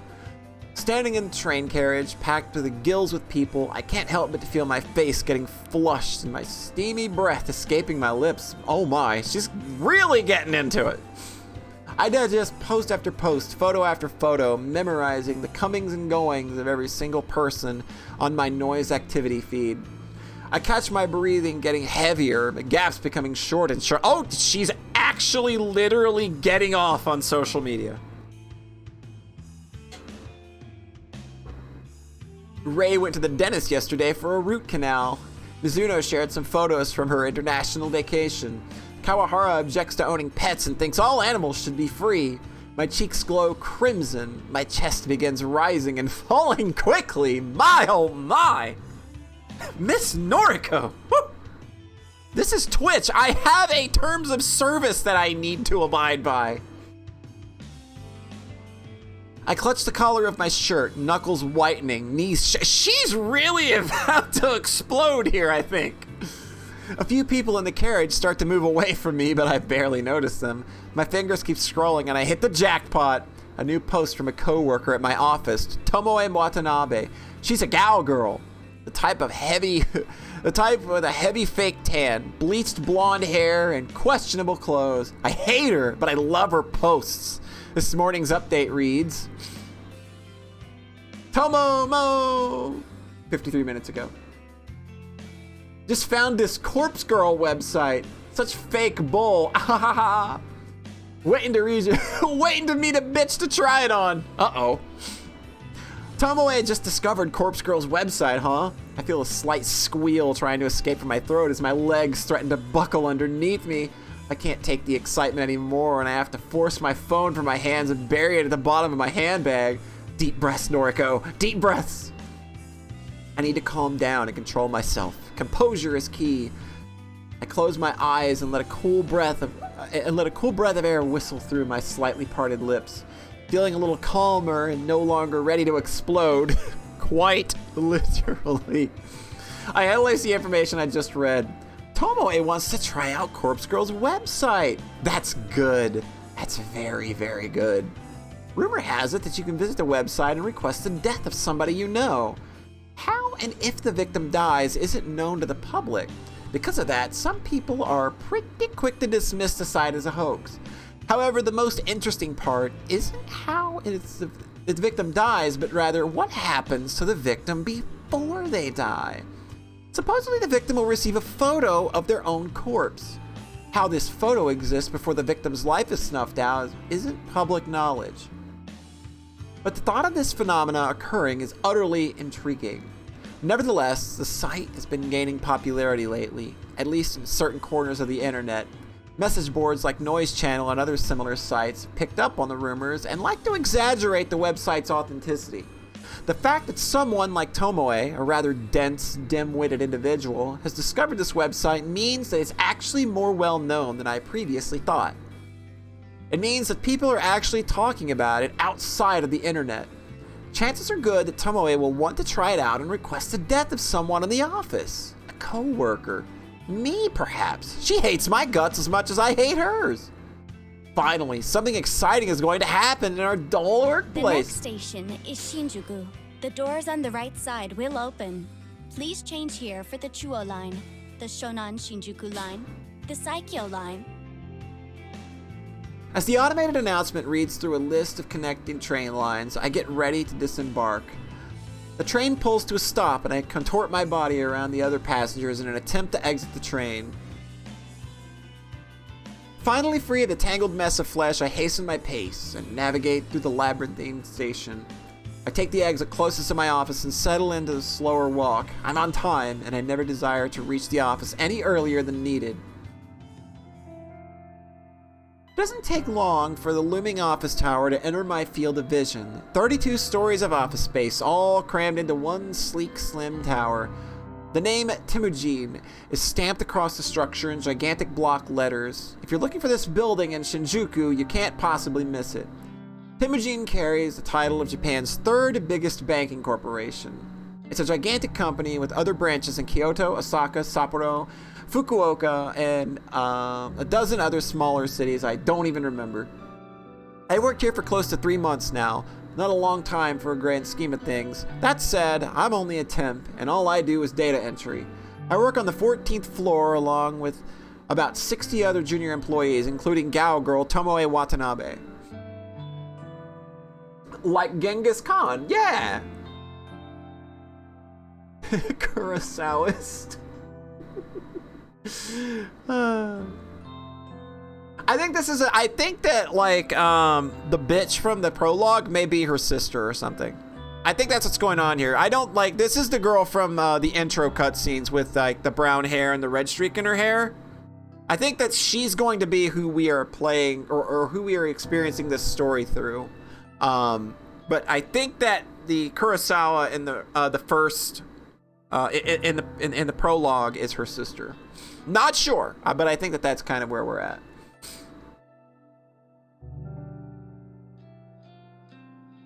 When I reach the building, I enter through the giant double sliding doors and find myself in a familiar lobby. Comfortable couches line the walls circling reception desk. 4 large elevators are tucked away in a nook behind the reception desk. It's almost It's already busy this morning, though to be fair, this place is packed all the time. I avoid the crowds and sharply dressed business people, feeling a little out of place. My semi-formal short skirt,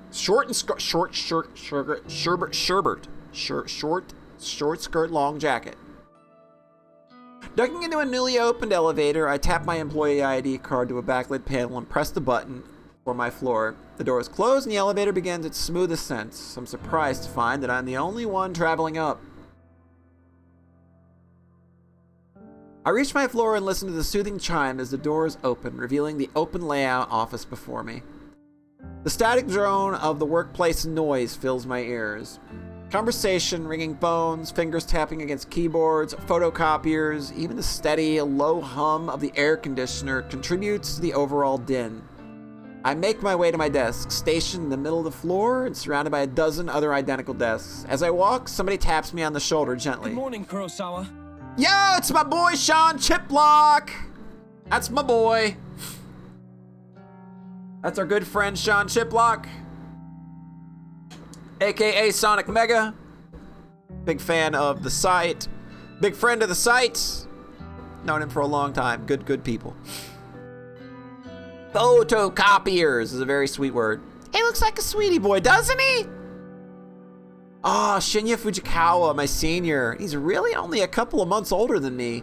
He's worked here for a whole year after taking an internship straight out of senior high school. He's not an intern anymore though, and I'm not quite sure of his job title. Fujikawa. Ah, look at us! We're adorable! I love her. Noriko will never do anything wrong. I love her to pieces. Chip Ziplock strikes again. How was your commute this morning? Fine, same as usual. That's good to hear. Did you read any of your novels? He's referring to the horror books I like to read. I can tell from his tone that he doesn't exactly approve of the subject matter. I've known Shinya since junior high. We go way back, but I couldn't exactly call us friends. However, he is the one that landed me this job, even though it's just a temporary contract. I've always had the feeling that he's a bit sweet on me. I could be way off the mark, though. Well, I couldn't get a seat on the train today. Too hard to read while standing. Ah, that's a shame. You, still haven't accepted my, friend request, did you know? Oh, he's a sub! Listen to this boy talk! This is the subbiest sub that ever subbed!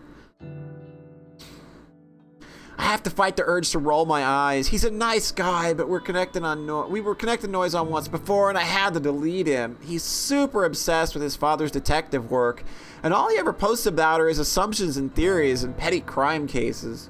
Normally I'd find anyone on my friends list fascinating, but here's the thing. Shinya never posts anything about his personal life. All he writes are long-winded rants on boring cases. It's far beyond the amount of dullness I can stand. I fish my phone out of my handbag and pretend that I'm looking at Noise. Oh, how about that? Looks like I don't have any incoming friend requests. I quickly dip my phone back into my bag. How peculiar. Well, I'll try and nudge again later. Noriko, this is only gonna work for so long. You just need to tell the boy, you're kind of boring and I don't want to follow you on there. Talk about your personal life so I can get off while riding the train in the morning. You will be top-notch material, my dude. Sure, no problem. Well, anyway, I better get to it. Work hard today, okay? You got it. Shinya offers a formal bow and goes on his way. Before I can take a step forward to my next, a mocking voice whispers in my ear. How long are you gonna lead on sweet little Shinya? Uh-oh. I shiver and find Tomoe Watanabe lurking right behind me, buzzing around my neck like an irritating mosquito. That poor boy really has the hots for you. When are you gonna tell him you're a cold-hearted psycho? Oh, wow! You're kind of a nice person, aren't you, bitch? Listen, I'm not leading him on, and I'm no psycho. Sounds like something a real psycho type would say, don't you reckon? Of course, this is none other than that gal girl Tomoe. The very same brain-dead moron who posted this morning about wanting to try Corpse Girl's website. She's the kind of person that likes to stir up trouble and instigate conflict. She's had her vacant eyes on me since the day I first stepped foot in the office. She loves to torment me any chance she gets. Maybe I rubbed her the wrong way somehow, though I'm not sure what I had ever done to her. Even though she's a data entry temp like me, she's worked here just a little longer than I have. Unfortunately, that means I have to defer to her as my superior in this professional environment. She hasn't framed us for a crime yet. Our standards are really low.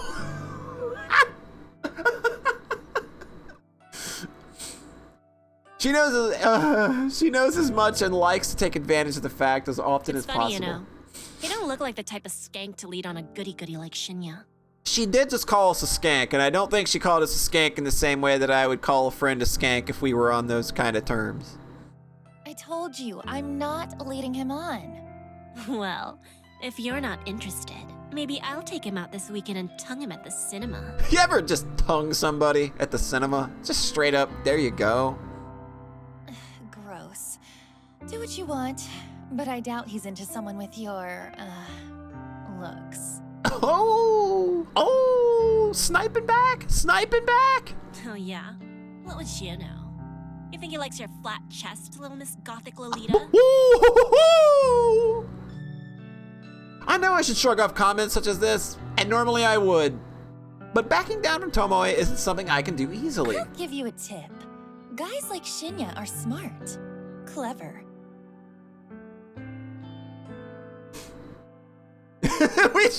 We are the perfectly normal one here. We are a lady of acquired taste. If you want to impress him, don't let him know your head is as full of air as your inflatable breast. Woohoo! I love her already! I love her! She's got sass! So much sass! A flash of crimson lights up Tomoe's face. Is she ready to lash out at me? A group of co-workers, juniors like us, look over at us in concern. Tomoe takes a step back from me, but not before signaling a rude gesture with her fingers. Done here, Noriko. Watch your back. Oh, we're dead. I'm trembling. Tomoe walks away and I breathe a sigh of relief. If it wasn't for having to deal with her, I wouldn't dread coming to work here every day. Anyway, I wonder what she's planning to test out. I wonder when she's planning to test out Corpse Girl's website. Would she try it on me since we just fought? She's just goading this bitch. Yeah, like that's almost the vibe I get is maybe they're besties. Yeah, like like the tension gets to be way too much. They're just gonna kiss. It's just gonna happen. You don't have tension like this and either not be completely, I'm gonna murder you by going to a website that does murder and press the murder button and have you murder buttoned. Or I'm gonna kiss you rabidly because that's how intense things are right now. That's how this goes. I'm not entirely sure if I should be excited or scared. Either way, it'll definitely be fun to find out what happens if she does try the website. I finally reach my desk and take note of the time. I was supposed to start working 5 minutes ago, so I quickly log into my computer and check today's task list. It's all standard stuff today. I need to transfer a few tables of numbers to a spreadsheet into our company's online database. When I'm done, I have to run it by a few other people and then commit the changes to the server. The work is dull and repetitive, but my salary isn't bad. On the plus side, I get to wear headphones and listen to music while I work. I dip into my handbag and retrieve my headphones, my phone, and a can of milk coffee, and a handful of breath mints. I lay them all on the desk neatly. I slip my headphones on, plug them into my phone, and hit the play on my work playlist. Loud symphonic metal lovingly thrashes my ears as I crack open a can of coffee and take a long sip. Let's get started.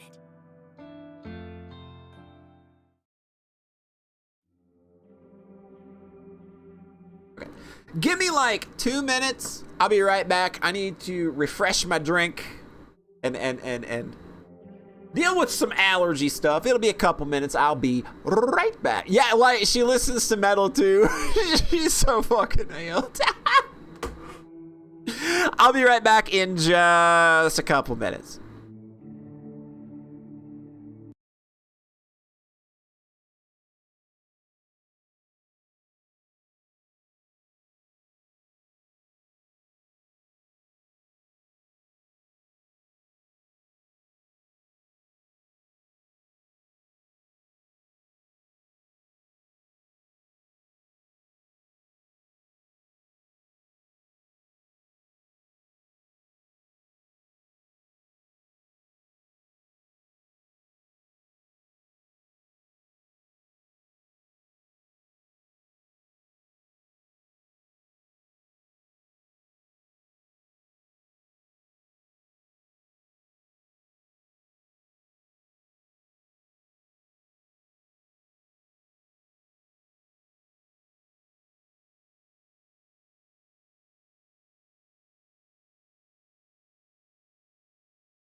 Hi! Hey! Did you miss me? I'm back! I'm back! You didn't get lost, did you? Did anybody get lost out there? It's fine if you did. I'll find you. My powers, I've got perception. All right, on with the... take a drink and then spill it up on your glasses. That's a cool thing to do. Fantastic. All right, let's go. I return home to my quiet, cramped apartment after work. The place is eerily silent, stark contrast to the bustling office where I spend my days. Throwing my handbag onto the tiny coffee table, I pick up my laptop and sit on the couch. I lie back and get comfortable, letting the laptop rest on my stomach as it boots up. The welcome screen loads up, so I click a couple times, open the web browser, and then head to a very specific website saved in my favorite. Oh no. Uh-oh. Is it time to have alone time? Are you about to have alone time on social media again? Is that what we're about to do? Oh. Uh-oh. Corpse Girl's website.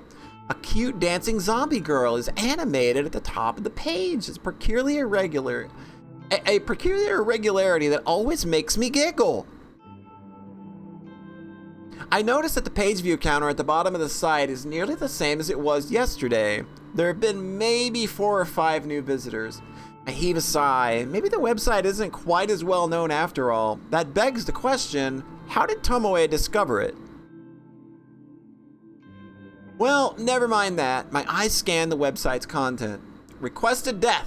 Big bold letters headline the site. The intention couldn't be clearer. Further information on the site is sparse. Brief instructions tell the user to fill in a victim's phone number and upload a photo. Aside from that, there's not much else to mention. It doesn't even ask for a name. After scanning the site, I move my mouse to the browser's address bar and click. I type a / after the website's address and then add the word admin. Yeah, that's my favorite part. It's just a real shitty, simple HTML site. It's great. I mean, it's a good way to be pretty innocuous. I mean, you don't need any crazy, like, PHP scripted sites for your death site, I'm sure. Just a simple little CGI bin scripting. Look, here you go. I hit the enter key. Did we just log in with the administrator's password? Is this bitch gonna, like, get the username and password for the site? Login page presents itself with empty username and password fields waiting to be filled in. My fingers tap dance around the keyboard. Within moments, I'm presented with a brand new page. A blinking... Wait a minute. That wasn't it. No. Oh. JavaScript, Satan's programming language. That's also a good one. We just logged in. This wasn't a hacker. She just logged into Corpse Girl's website. A blinking slab of green text meets me. One new request. A crooked smile cracks my stony expression. Ooh, listen to this. Listen to this jam. Holy shit.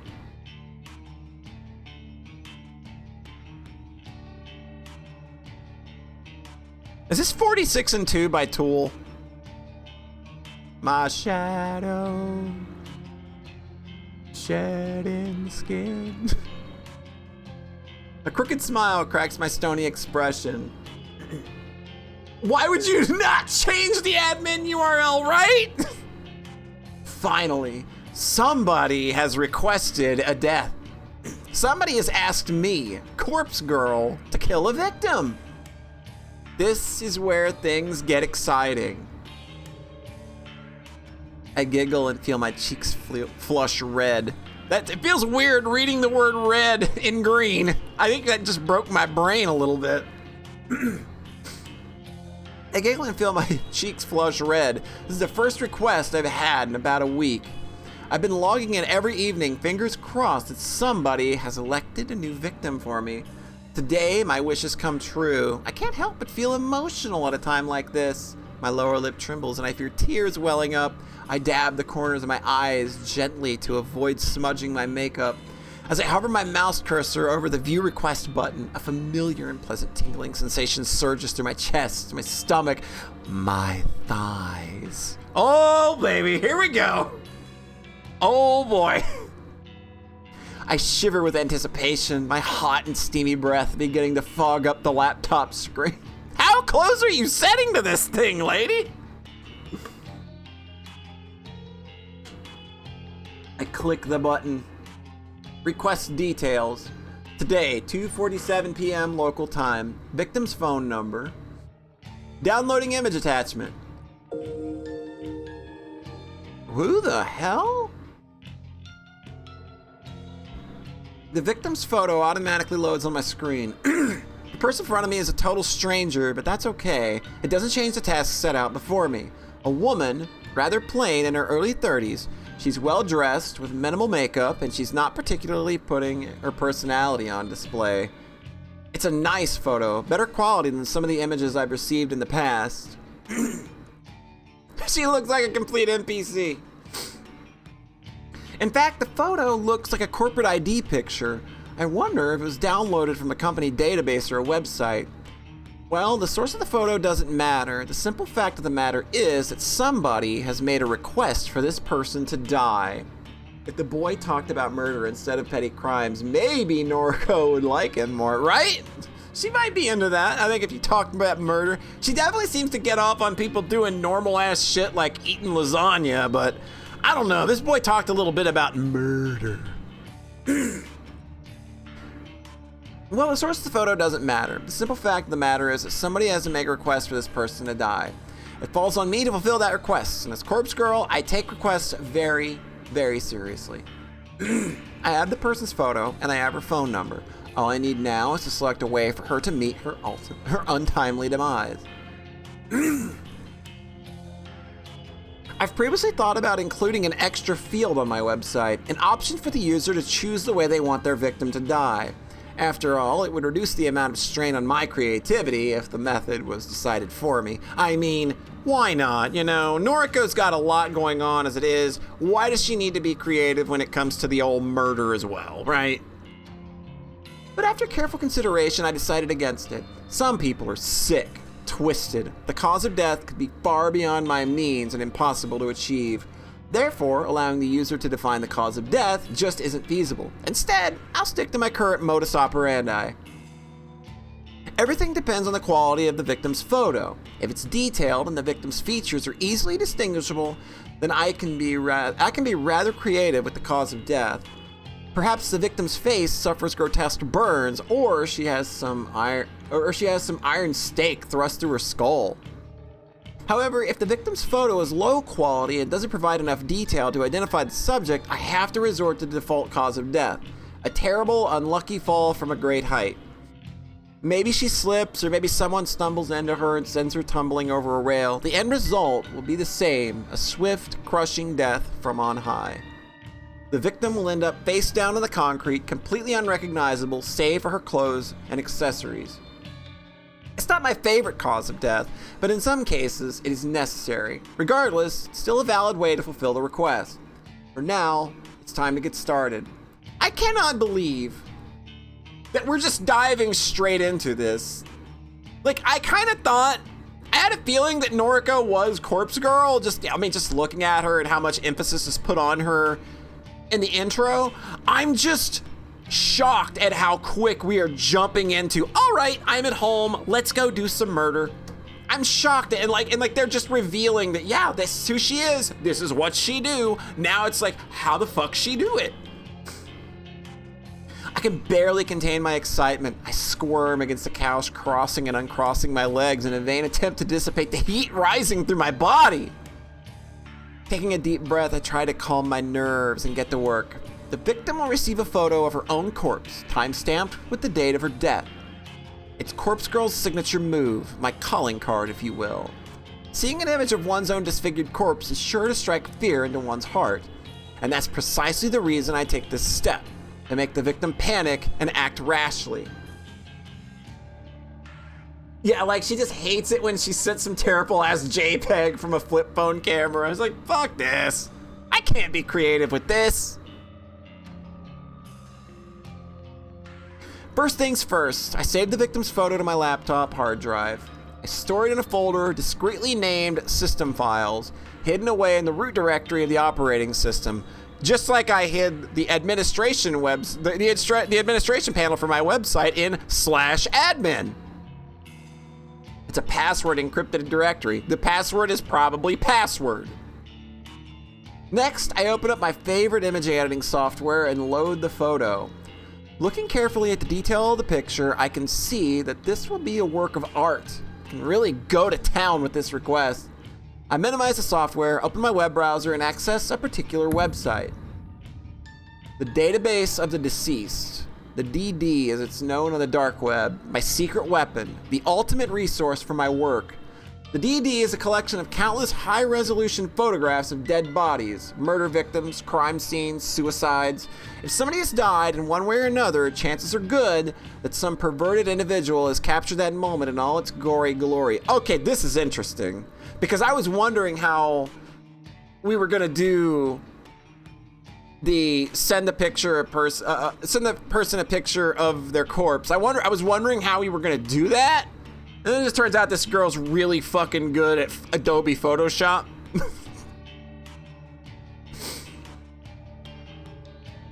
Such valuable images are essential to my work. Using these photos as a base, I can edit my victim's details into the picture. My process is simple. I start by locating the perfect corpse photo. Yeah, like we're a deep fake artist. This is crazy. I search the database, and in less than 2 minutes, I discover a disgustingly detailed photo of a woman with her entrails spilling from her stomach. Her face is blue, having suffocated, even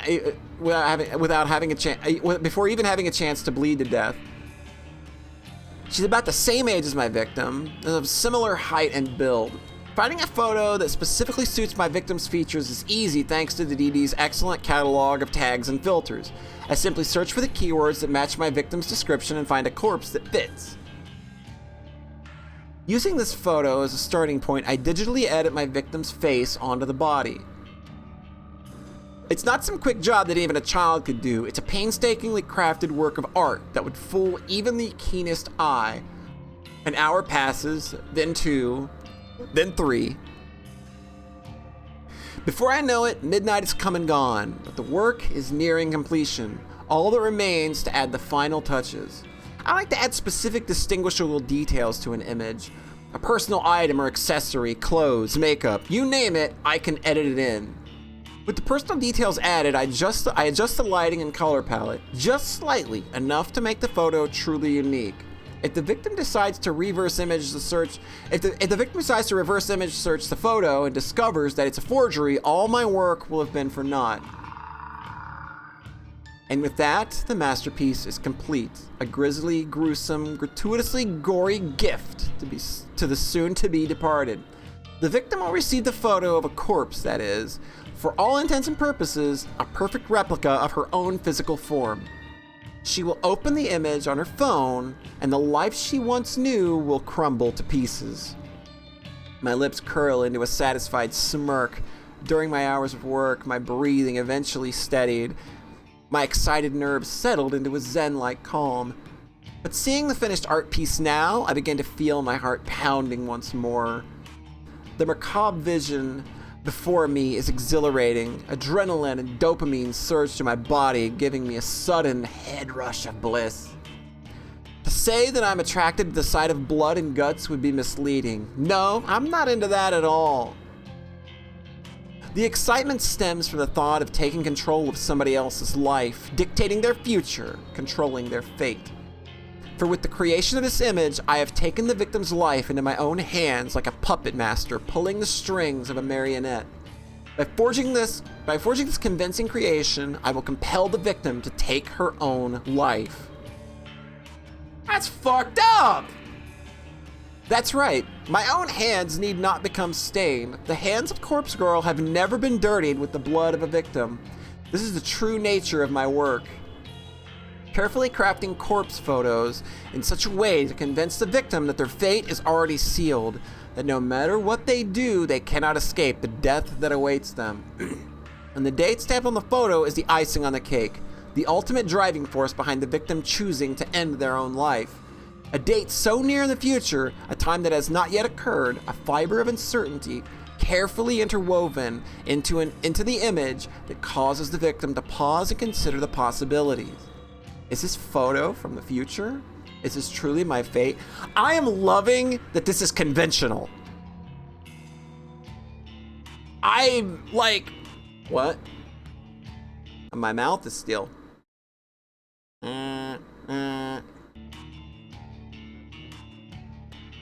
There's gonna be making money off this. Yeah, like she could just make money on, like, I know there are a ton of people online that need Photoshop work done.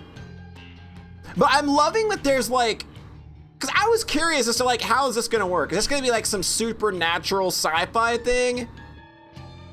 It happens sometimes. Like the VTube studio isn't perfect, and where my camera is sitting right now isn't 100% ideal, I don't think. It's something that I've had to play with. It happens from time to time. The tracking just kind of goes berserk, but it's okay.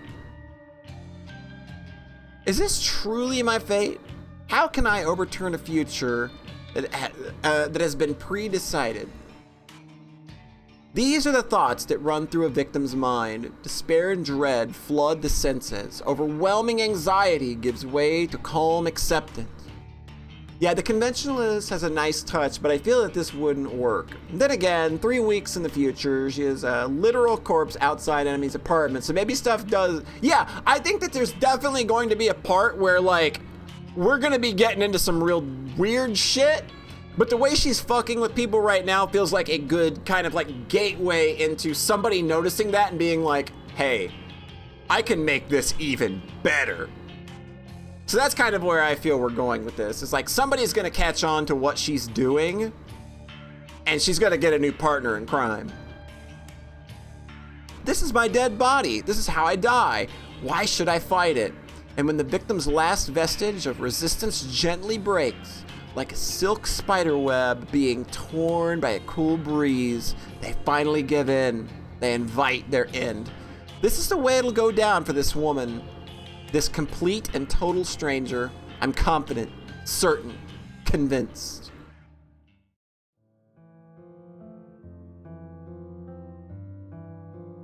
With a sudden spark of inspiration that guided me to begin fabricating corpse photos it was a sudden spark of inspiration that guided me to begin fabricating corpse photos about a year ago.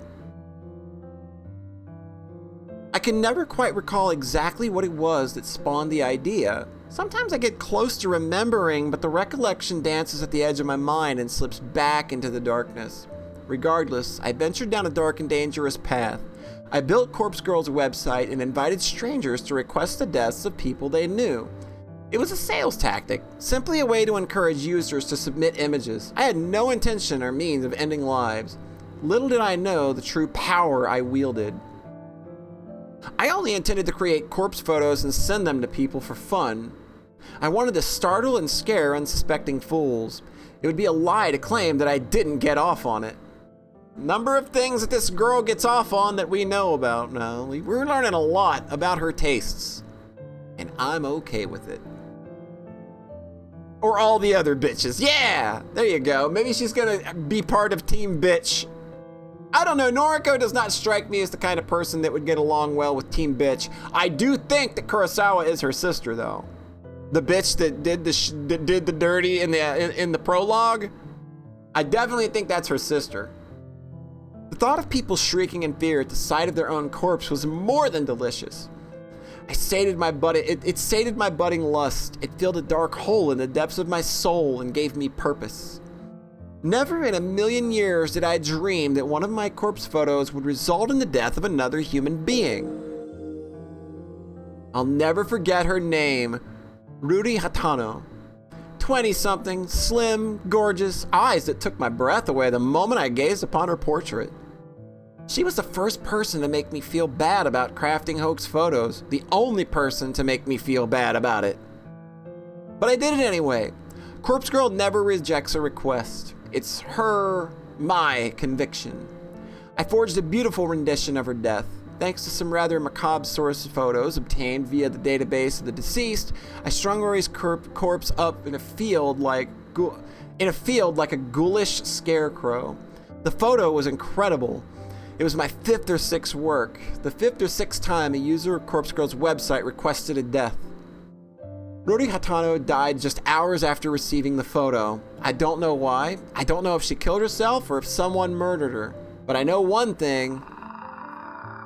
Ruri Hatano's body, her real body, was found in a field, hanging like a scarecrow surrounded by crows. Okay. Somebody knows what Noriko is doing already, because she's an idiot with OPSEC and her fucking page has an easy to access administration panel. Somebody knows what she's doing and they're going out and doing it if these people don't kill themselves. That's the only way this body exists. Ruri Hatano's body, a real body, was found in a field hanging like a scarecrow surrounded by crows. Her eyes had been gouged out of her skull and her stiff fingers clutched her phone tightly. According to the news report, her phone displayed a familiar image, the very image I created of her corpse. Yeah, it explains the corpse thing with Emmy too. When I first learned of Ruri's death, I was overcome with varying emotions. I felt sick, elated, disgusted, overjoyed, depressed, aroused. Had I somehow caused her death? Was Corpse Girl responsible for taking a life? Even though my hands weren't stained with blood, I still felt responsible. A lurid truth descended upon me at that moment. Corpse Girl held power to end lives, and the more I dwelled on that fact, the more obvious it became to me. I began to feel that power pulsing through my veins, thrumming in my blood as my heart pumped and pounded within my chest. I couldn't explain how the power works, and I don't know why I have it, but somehow the corpse photos I create can compel a victim to end their own life or compel someone else to end it for them. Ruri died in the way I envisioned. Her dead body matched the fake corpse photo I painstakingly crafted, and I didn't even have to leave the safety and comfort of my apartment to ensure her death. Corpse Girl's power is real, extraordinary, and I'm bound to exercise that power as frequently as possible. Ruri Hatano died last year. Since then, I've been chasing that rush, that thrill that comes with snuffing out a soul. It wasn't hard to grow the popularity of Corpse Girl's website after that incident. Particularly dark corners of the internet gobbled up the news with enthusiasm, and the site saw an influx of new visitors. And on a few occasions, I even overheard people in the real world whispering about the mysterious website that lets you request a death. I've crafted corpse photos for dozens of requests. Each photo is more convincing and realistic than the last, thanks to my ever-evolving skills. But none of my recent attempts have been successful. Not a single person has dropped dead since Ruri Hatano. Wow, okay. Interesting. I'm beginning to wonder if Corpse Girl's power has fizzled out, or perhaps I never had any power to begin with. Maybe Ruri's death was simply a fluke, a morbid coincidence. I spent countless hours doubting myself, doubting Corpse Girl. I've tried so hard to replicate that one success. Every time I receive a request, I do the same thing as I did in the Ruri Hatano case. I edit the photos of the victim, I create a convincing corpse photo, and I timestamp it with a time of death. I send the photo to the victim, and then I leave the rest up to fate. But nothing ever comes of it. I'm not so delusional to think that in normal circumstances, a simple photo would be enough to convince someone to kill themselves. And even if the photo fell into someone else's hands, it wouldn't inspire them to go out and kill the victim. Of course not. However, these are no ordinary circumstances. I once activated a power beyond the ken of mortal men. I caused Ruri Hatano to die by her own hand or by the hand of another. I need to find a way to manifest my power once more to prove that I, Corpse Girl, have the power of death and destruction at my fingertips. She's a fucking chuny! She's a fucking chunibyo! Oh my god, she can't do anything! People will live their lives in fear, forever wondering if Corpse Girl is lurking behind the next text message they receive. Yes, I can see the future I crave so clearly in my mind. I'm close to achieving my goal. I know I am. She's a chuny. She's, let's see. Have you ever seen something like Steins Gate?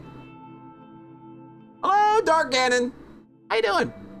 Meow to you as well. How you doing? We're playing Corpse Factory.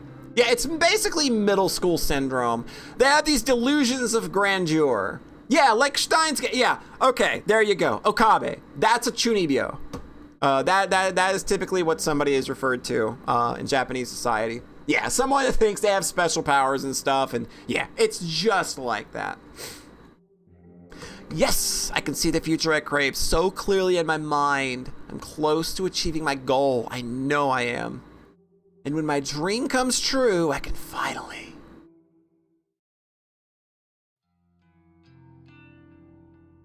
It's Tuesday. The incessant chirping of birds gently kindles the embers of my consciousness. My heavy eyelids open to find my body contorted before me, legs splayed across the couch in the most uncomfortable position I can imagine. I groan and twist my torso, letting my spine pop and crack until the aches in my body drift away. I need to stop falling asleep on the couch. I'm still young, but I can't handle a night away from my comfortable bed. There's a big relate right there. My eyes fall upon my open laptop, lying on its side on the floor. The screen is blank, the battery drained. I briefly panic, hoping against hope that I saved my work before falling asleep. I stumble to my feet and pick up the laptop and charge towards the power outlet. I plug it in and boot it up, revitalizing the mechanical beast and feeling a wave of relief as the whirring of the internal fan signify the breath of life. The screen flickers and bathes my eyes in harsh light. My eyes squint against my will, and I make out the image before me, the mutilated corpse of my latest victim. Perfection in picture form. The timestamp on the lower corner reads May 27th, 11:07 a.m. Tomorrow's date. The photo is ready to be sent out. If I send it now, the victim will receive it immediately, notice the date, and realize that her death is imminent. It's time to set the wheels of demise into motion. Leaving my laptop at an outlet, I quickly dart to the kitchen. Well, to call it a kitchen is misleading. It's simply a tiled area connected to the living space with a small refrigerator, microwave oven, and a single hot plate. A small stack of drawers is nestled next to the fridge, and I pull open the second drawer from the top. Plunging my hand inside is always an odd sensation. My fingers get buried underneath a dozen cheap plastic flip phones. I grasp one of the phones between my thumb and forefinger and remove it from the drawer. It's a scratched up pink model from 2010 or so, a relic from a time and not all that long ago, but may as well be forgotten. I flip the screen up and turn the device on, relieved to see this artifact holds power. To be fair, I charged up all these phones just a few weeks ago, but the fact that they retain charge after so long after being inactive for so long is a testament to their engineering.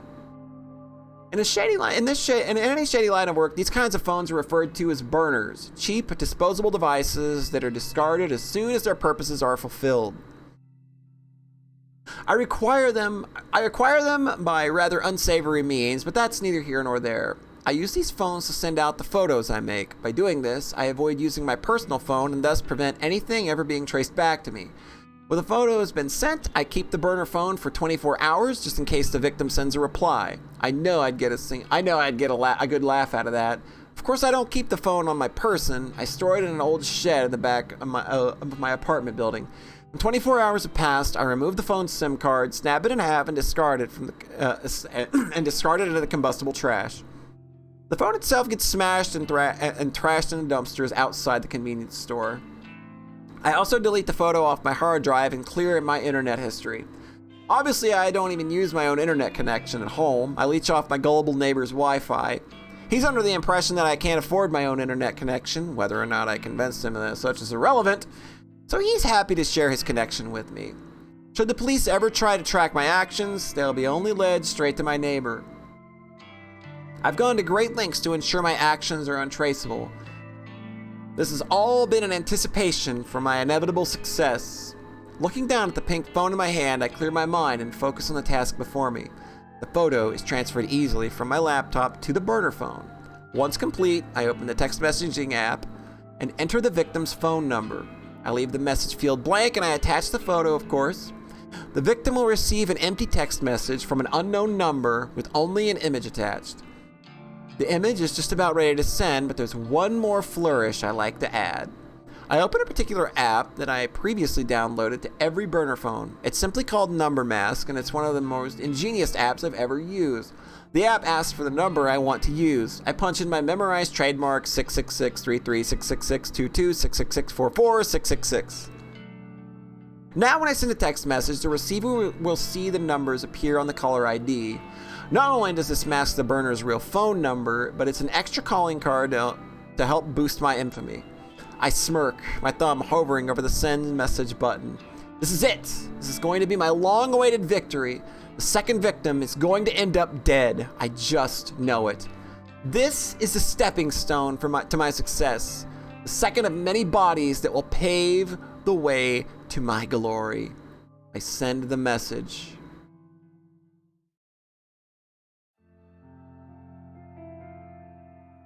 Did it work? Did it work? We'll find out tomorrow! Ha-ha! Yep, we're gonna go ahead and call it there for now. All right. I think that's a pretty good stopping point, but we will be back again tomorrow evening at 8 o'clock p.m. Eastern Daylight Time. Same as that we're at right now. So, and we will probably jump right into the game. We won't meet in the living room. We'll meet at the game. We'll meet at the game next time. Since this is going to be a longer running series, and this is going to be a series of streams, we will go ahead and just skip the opening. But hey, thank you everybody for coming out. This has been a blast. I'm enjoying the hell out of this story so far. The writing, the tone, everything about it. It's definitely exactly what I envisioned in terms of what I like to enjoy and see in visual novels. So again, we'll catch you here again tomorrow night, 8 p.m. Eastern Daylight Time. Just watch the old Twitter if you need to. Now let's see who be streaming and who we can send this love on over to. Where are we going? Where are we going? Where are we going? Where are we going? Where are we going?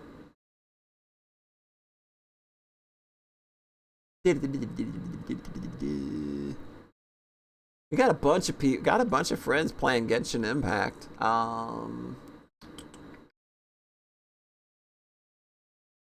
You know what? We'll head over to Mari. We'll head over to Mari. We have not rated Mari. Mari's playing Genshin Impact. There's a birthday celebration going on from the sounds of it. I don't know whether that's a character or for a person that is playing the game, though. But we're going to go over here. So thanks, everybody, for coming out. We will catch you again tomorrow. And I hope you have a nice rest of your night. Bye-bye.